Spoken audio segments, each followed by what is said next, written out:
Хичээлийн шинжил эхлэх гэж байгаа холбоотойгоор худалдаа аж үйлдвэрлэлийн танхим Монголын оюутны холбоо болон Global Event компанитай хамтран хичээлийн хэрэгслийн үлдгэслийн худалдааг энэ сарын 21-нд дуустал Драмын театрын өмнө зохион байгуулж байна.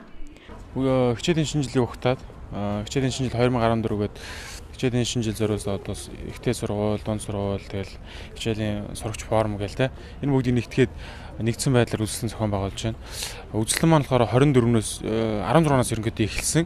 Тэгээ 31-ний одоо орой дуусахаар юм байгаа. Тэгэхээр эцэг эхчүүд маань одоо хүүхдүүд маань нийслэлийн одоо төв зэг болсон те. Драмын театрын урдаас ирж одоо альч дүүргийнх байсан гэсэн сурагч форма болон хичээлийн хэрэгслээ одоо хангах бол бүрэн боломжтой байгаа.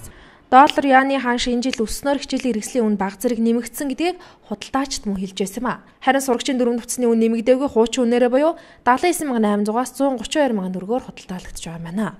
За энэ жил бол юунд долларын өсөлтөр бол юунд баг нэмэгдсэн байгаа. Гэхдээ манай бангуул харьцангуй бөөний үнээр хэрэглэгчтэй өргөх зорилгоор хямдхан бөөний үнээр бүх юмаа зарж байгаа. Цонхнууд бол ерөөсөө Бээжингээс ирсэн. Ер харьцангуй юм тоо. За ер нь бага ангийн хүүхдүүдийн цүнх бол 18-аас 25 хооронд.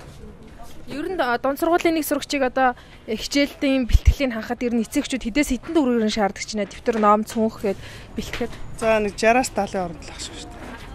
Тий. Дөрөв төвснээс гадна тийм ээ. Тий, дөрөв төвснээс гадна зүгээр бичиг хэрэг цүнх авахд 60-аас 70. Дөрөв төвчний үн бол нодлон жилээс эхлээд юу яасан үн тогтоосон улсаас тэр нь бол өөрчлөгдөөгүй байгаа.